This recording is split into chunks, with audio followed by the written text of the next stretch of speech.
The government to operate 64 flights to repatriate the stranded Indians from 7 to the 13th of May. Only asymptomatic passengers will be allowed to travel.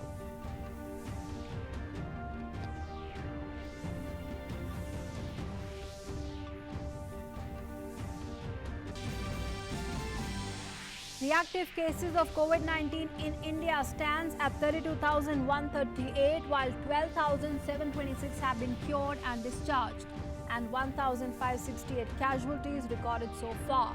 The recovery rate increases to 27.41%.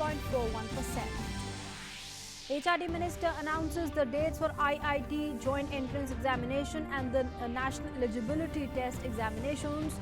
The JEE Mains to be held from 18 to 23rd of July, while the National Eligibility Test to be conducted on 26 July. The JEE Advanced Examination to be conducted in August. And the COVID-19 cases increase rapidly worldwide. So far, nearly 36 lakh people have been infected with corona. More than 2,51,000 people have died, and more than 11,80,000 people have been infected with COVID-19 in the US, with nearly 69,000 fatalities.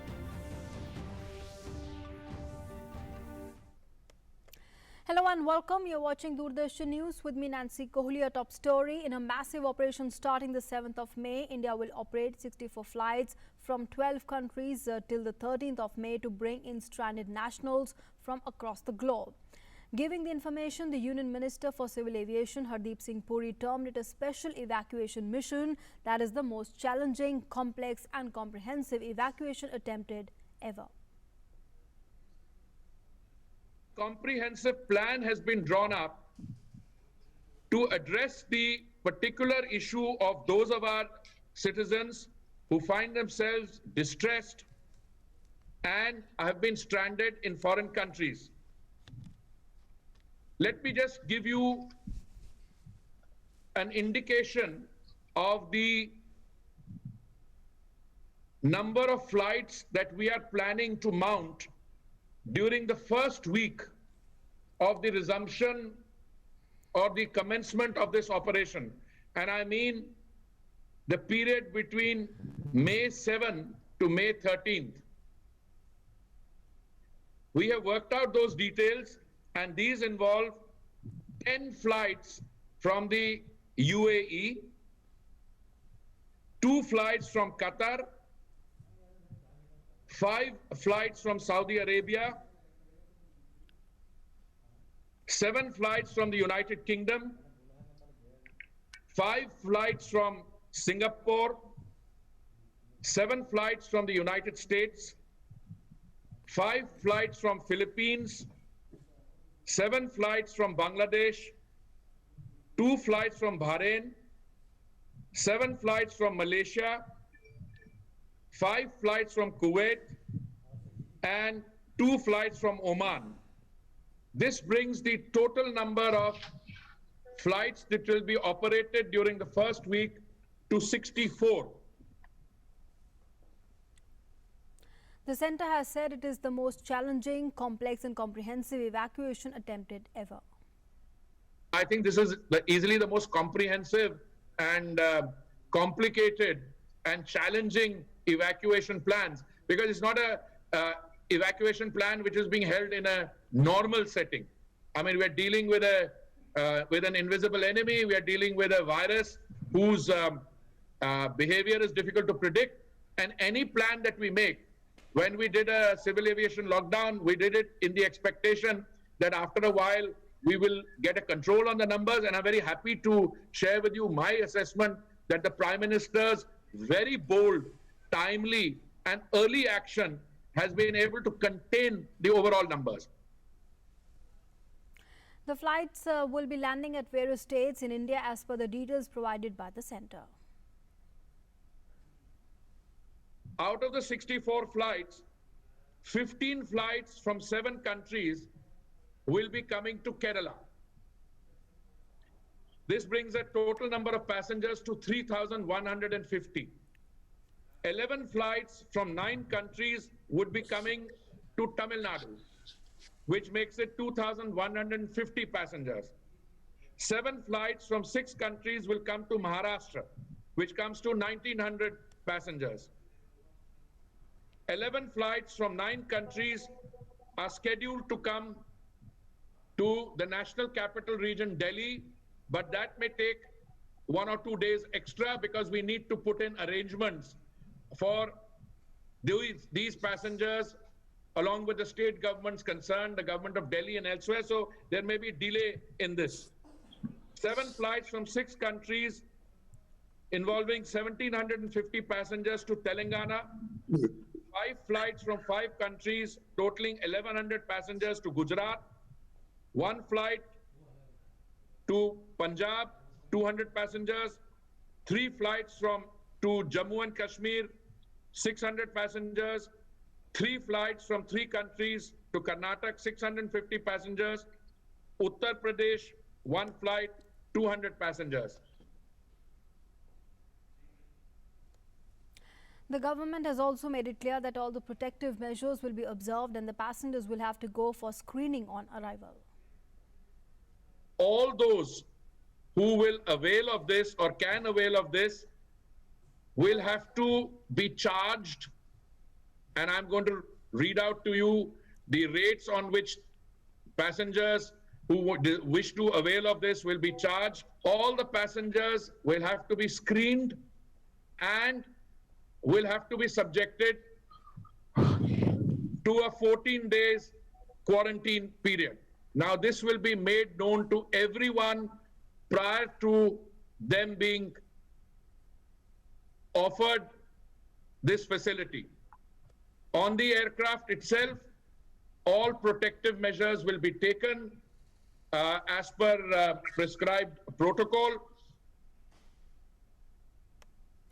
In a joint briefing on the COVID-19 situation, the Home Affairs Ministry spokesperson said that the government has allowed evacuating stranded Indians from abroad.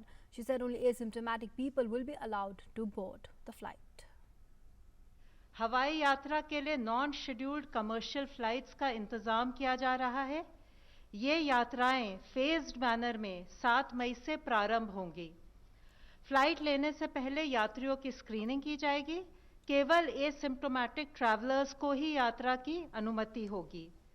यात्रा के दौरान सभी यात्रियों को स्वास्थ्य मंत्रालय और civil aviation मंत्रालय द्वारा जारी किए गए प्रोटोकॉल्स जैसे हेल्थ प्रोटोकॉल्स आदि का पालन करना होगा। And the spokesperson also added that the passengers evacuated will be kept in 14-day compulsory quarantine under health officials' watch.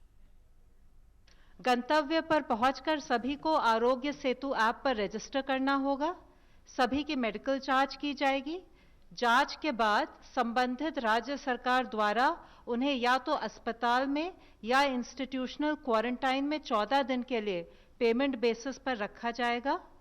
14 दिन के बाद दोबारा कोविड टेस्ट किया जाएगा और हेल्थ प्रोटोकॉल के अनुसार अग्रिम कार्यवाही की जाएगी।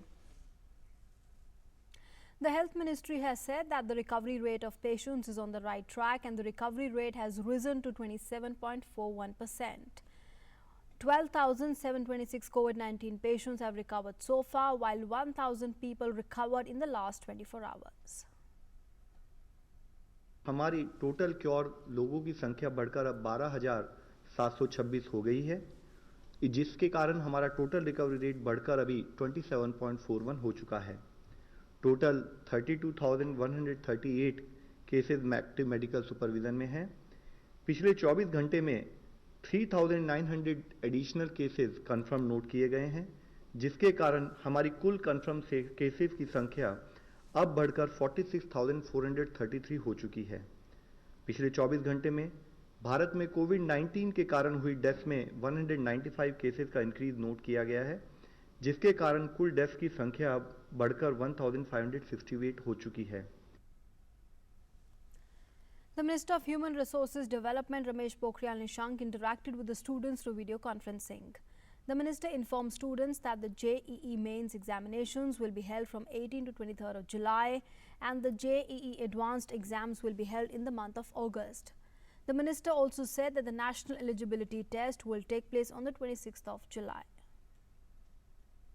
वो हमने तय किया है कि 19 जुलाई 20 से 23 जुलाई 2020 तक ये जेईई की परीक्षाएं होंगी। 16,84,000 छात्र इस समय नीट की परीक्षा में बैठ रहे हैं। 26 जुलाई को नीट की जो परीक्षा होगी उसके लिए मैं आपको शुभकामनाएं दे रहा हूं। The minister also said that the date of remaining examinations of the CBSE board will soon be announced. He added that the examinations will be conducted only for 29 main subjects. The exams were postponed due to the lockdown imposed in the country to combat COVID-19. And talking about the active cases of COVID-19 in the country, that has reached 32,138.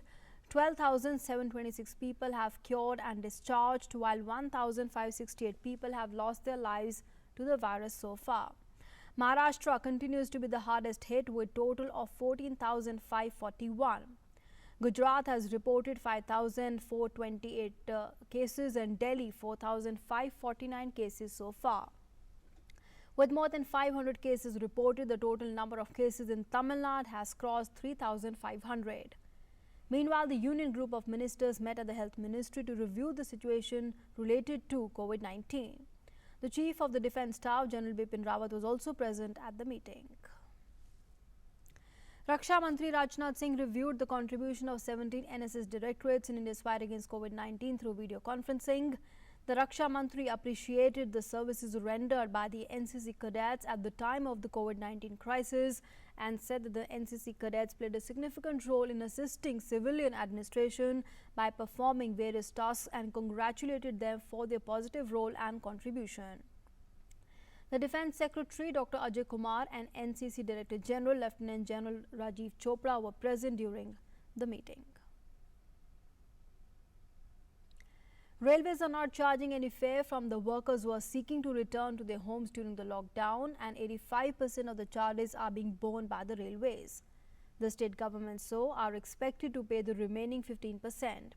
Shramik trains are being operated on the request of the state governments, and no open sale of tickets, as state governments are to decide who can travel. These are those labourers who have been stranded in different states after lockdown came into force.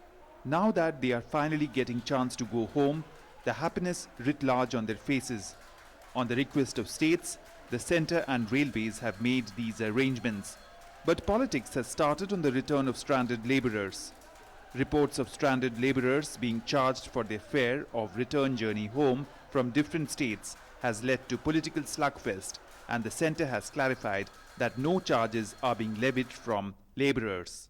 Government of India हो या railways हो, किसी भी कोशिश में हमने कभी भी कोई भी वर्कर से चार्ज करने की बात नहीं की है. हमने 85% जो पूरी ट्रांसपोर्टेशन का कॉस्ट बियर किया जाता है, वह 85% जो है वो रेलवेज बियर करती हैं, 15% स्टेट को बियर करना है. Railways are running Shramik special trains for movement of stranded persons on the request from concerned state governments. Railways and state governments have appointed nodal officers for coordination and smooth operation. Passengers have to mandatorily wear face cover, follow social distancing norms and other precautions. Congress Party's offer to pay for the tickets of migrant workers becomes meaningless with the railways and state governments sharing the cost of travel of migrant workers. With political slugfest on this issue at its peak, BJP has attacked the Congress on this issue and alleged that Congress was playing politics over such a sensitive issue. Meanwhile, chief ministers of several states have lauded the initiative of the centre and said that in this time of crisis, the centre has taken this sensitive step. Several states like Andhra Pradesh, Telangana, Bihar and Madhya Pradesh have talked of bearing the entire cost, while there are some states who have not yet taken any decision in this regard. Bihar Chief Minister Nitish Kumar said that the state government will bear the expenses of the workers returning home. Chief Minister of Madhya Pradesh, Shivraj Singh Chauhan, also talked of bearing the entire cost of labourers' journey back home. In its directives, Kerala government has said that those who can afford it should be charged for the travel. Railways, in the running of these special trains, has ensured to follow the coronavirus lockdown rules and has put one berth in every coach empty, following physical distancing rules. Trains are fully locked till the time migrant laborers reach their destination, and on return, the entire train comes empty. According to railway sources, migrant workers are given free food and bottled drinking water. Meanwhile, those migrant workers are reaching their destination are first screened by the local administration and then sent to the quarantine center. Bureau Report, DD News. Bihar Deputy Chief Minister Sushil Modi has hit out at the opposition, saying no money is being charged from the students being brought back through special trains from other states. He also said that they are being taken to the block headquarters safely. He said that the government has also decided to give additional 500 rupees each to all the laborers returning to the state. मित्रों, rail किराए को लेकर विपक्ष के द्वारा अनावश्यक विवाद पैदा किया जा रहा है। जिन लोगों ने अपने 15 साल के राज में गरीबों के लिए कुछ नहीं किया, वो कभी ऐलान करते कि मित्री बसें दे देंगे, कभी कहते थे रेल दे देंगे। तो मित्रों, मैं आपसे बताना चाहूंगा कि जो बच्चे कोटा से लौट कर आए हैं, किसी बच्चे से कोई रेल का किराया नहीं लिया गया है। और जो हमारे श्रमिक भाई आए हैं, उनसे भी बिहार सरकार ने कोई रेल किराया नहीं वसूला है। और यदि किसी राज्य में किसी सरकार ने उनसे रेल का किराया लिया होगा, तो उस पैसे को हम रिम्बर्स करने का काम करेंगे और 21 दिन के क्वारंटाइन के बाद उनको अतिरिक्त 500 रुपया राज्य सरकार देने का काम करेगी और न्यूनतम 1000 रुपया उनको अवश्य दिया जाएगा। विपक्ष से अपील करूंगा कि इस संक्रमण के दौरान, इस महामारी के दौरान जिस तरह से हम लड़ रहे हैं, उसके अंदर अनावश्यक विवाद पैदा न करें। केंद्र की सरकार ने रेलगाड़ियों का इंतजाम किया है और रेलगाड़ी के इंतजाम में कितना बड़ा खर्च आता है, ये शायद उनको नहीं मालूम है। The Khadi and Village Industries Commission, the KVIC, has said it is contemplating legal action against companies selling personal protective equipment kits by fraudulently using the Khadi India brand name. The KVIC has clarified that it has so far not launched any PPE kit in the market. The KVIC chairman Vinay Kumar Saxena said that the KVIC has developed its own PPE kit made of Khadi fabric that's at various levels of testing. At present, the KVIC is only manufacturing and distributing a specially designed Khadi face mask that conform to the highest safety standards. The KVIC is using double-twisted Khadi fabric for manufacturing of these masks, as it helps retain 70% of the moisture content inside. Further, these masks are made of hand-spun and hand-woven Khadi fabric that is breathable, washable and biodegradable. Moving on now, the nationwide lockdown has sent educational institutions across the country to hibernation for a long time. However, the HRD ministry has taken several steps to keep the students and teachers on track through online classes and training. The Rajiv Gandhi University in Arunachal Pradesh is keeping updated through webinars and online classes. Let's take a look. Fight against COVID-19 continues. In the current situation, universities and colleges are making the use of internet and digital technologies as one of the top priority for their teachers and students. Government is also emphasizing on training and skill development of teachers in the digital tools. A few days ago, faculty members of Rajiv Gandhi University and different colleges were assembled for a webinar, but this time through digital tools and use of laptops. Yes, ma'am, you can ask your question. First of all, it was very informative and very, I think it's very helpful. The whole lecture was very... The system of webinar has now become very important in the midst of COVID-19 crisis. During this lockdown, we are unable to have face-to-face contact with the students. So we are facing very difficult in teaching learning process. We got very good response from all over the India. And not only from India, we have participants from Dubai also and Malaysia. 2 participants from Malaysia and 1 participant from Dubai. The objective of this program is to make the teachers learn how to take class with the participants, with the students, without face-to-face mode. If we stop learning, either the teachers or the students, it will be disastrous to the whole society. So we thought of learning to continue even this is distress, And that's why we have contextualized this kind of workshop. We have organized this workshop on the faculty development program to equip our teachers, to skill our teachers to better use this online platforms. Sanjay Pratap Singh, DD News, Itanagar. Now, with the rising number of coronavirus cases, the demand of masks have also gone up. In one such unique initiative, the CRPF has donated around 14 stitching machines to a non-governmental organization. The machines will not only provide with masks but also employment to the marginalized section. In this regard, the CRPF Inspector General Ajay Kumar Yadav said that these machines would provide employment to people and the production of masks would also facilitate curbing the chain of transmission of the virus. ये 14 सिलाई machine है, ये हमने इन दोनों NGOs को दे दी हैं। अब ये अपने हिसाब से जो भी स्लम्स हैं, जो भी ज़रूरतमंद लोग हैं, जो भी इस पर काम करना जानते हैं, कार्य करने में इच्छुक हैं, उन्हें ये सप्लाई करेंगे।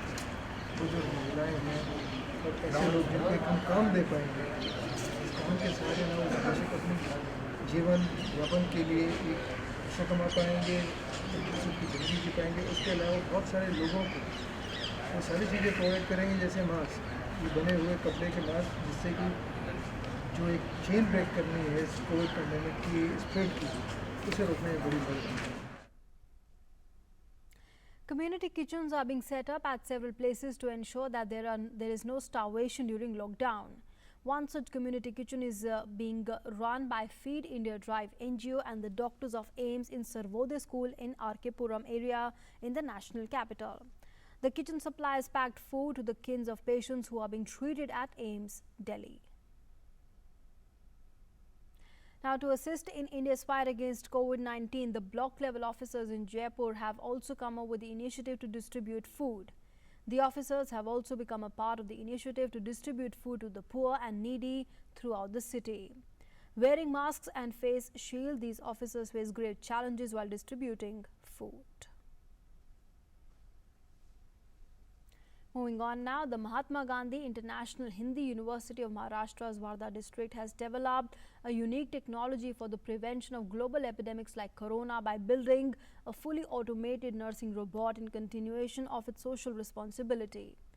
Weighing 13 kilograms, this robot can deliver over 25 kilograms of essential goods to patients by maintaining social and physical distance. The robot creator, Aparnesh Shukla, built it using the scrap material contained within the university during lockdown. He said the device is being made at a very low cost and will prove to be a big and important relief in the crisis of COVID-19. Lockdown के दौरान ही घर में पड़े कुछ खिलौनों से और कुछ अपने इलेक्ट्रॉनिक आइटम से रिमोट कंट्रोल डिस्पेंसर मशीन का ये प्रोटोटाइप और बेस मॉडल तैयार है। इसमें कई और डेवलपमेंट होने हैं, जैसे कि थर्मल स्कैनर, और जितने भी डेवलपमेंट इसमें ज़रूरी हैं वो मेडिकल स्टाफ के सुझाव के द्वारा इसमें और जोड़े जा सकते हैं। किसी भी मेडिकल स्टाफ्स को छोटी छोटी चीज़ों को, जैसे कि खाना, पानी, दवा, कंबल और भी ऐसी चीज़ें जो बहुत ज़्यादा एसेंशियल नहीं है पेशेंट्स के लिए, वो देने के लिए उनके पास ना जाना पड़े, जो कि एक सबसे बड़ा रीज़न है उनका इन्फेक्ट होने का। The United Nations Secretary General Antonio Guterres said that overcoming the COVID-19 pandemic will require the most massive public health effort in history, since it is an interconnected world where none of us is safe until all of us are safe. His remarks came as the world leaders pledged $8.2 billion to support the research and development for medicines to fight the COVID-19, in which leaders from 40 countries came together to support the ACT Accelerator through the COVID-19 Global Response International Pledging event hosted by the European Commission. The global death toll due to COVID-19 has crossed 2.5 lakh mark, with a total of 35,85,357 cases reported globally. Meanwhile, countries are gradually coming back to activity after a considerable spell of being in a state of lockdown.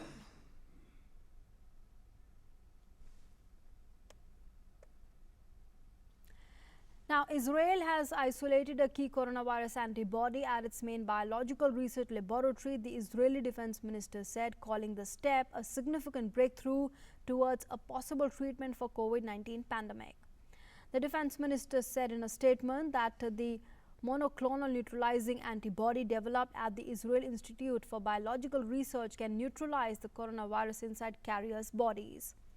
According to its director, the antibody formula was being patented, after which an international manufacturer would be sought to mass produce it.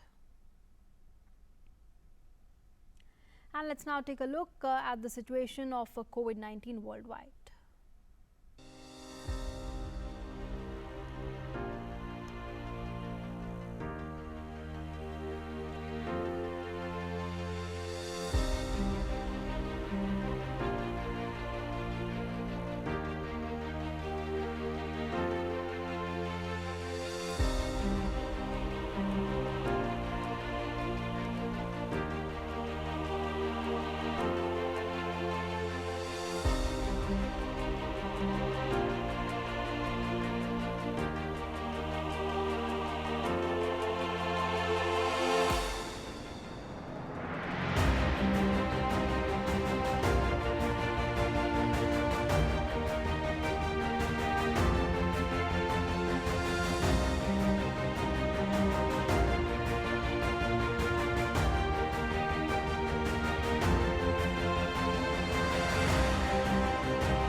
So maintain social distancing and be very careful when it comes to your personal hygiene. With that, it's a wrap on this edition of the news. Thanks for being with us.